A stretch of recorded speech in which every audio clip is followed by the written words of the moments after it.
In today's video, I'm going to show you how to use Monday.com for task management so you can organize your work, track progress, and collaborate with your team all in one place.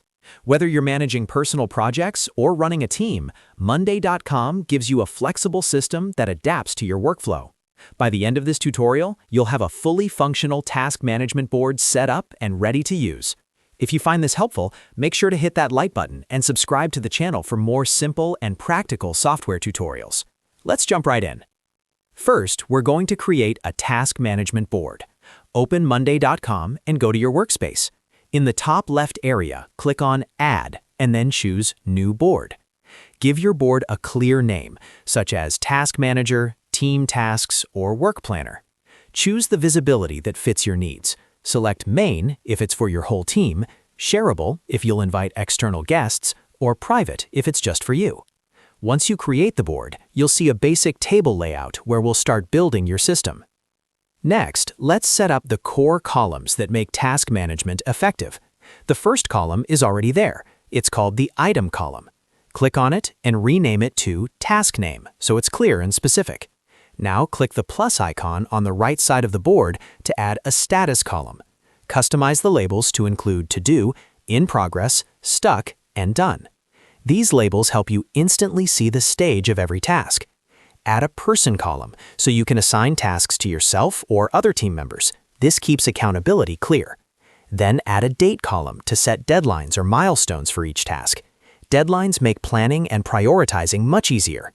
After that, create a Priority column using a status or drop-down column type.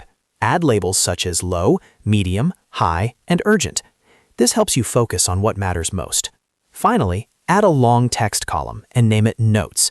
Use this space to include detailed instructions, links, requirements, or updates related to each task. With these columns in place, your board now has a strong structure for managing work efficiently. Now, let's organize your tasks into groups. Groups help you categorize work at a higher level. At the top of each section, click on the group title to rename it. You can structure groups in different ways depending on your workflow. For example, you might use This Week, Next Week, and Later to organize by time frame. Or you could use Backlog, In Progress, and Completed for a workflow-based structure. Another option is separating team tasks and personal tasks. Choose the structure that matches how you think about your work. To make your board even more powerful, add different task views. Click on Add View and select Kanban to see your tasks as movable cards organized by status. This is great for visual workflows. Add a calendar view to see all tasks with due dates laid out across a calendar. For more advanced planning, use the Gantt or timeline view to visualize deadlines, sequencing, and dependencies. And of course, the table view remains your detailed master list for editing and updating tasks quickly. And that's how you use Monday.com for task management. You now have a structured board, organized groups, and powerful views to track everything effectively. If this video helped you, make sure to like and subscribe for more step-by-step tutorials just like this. Thanks for watching, and I'll see you in the next video.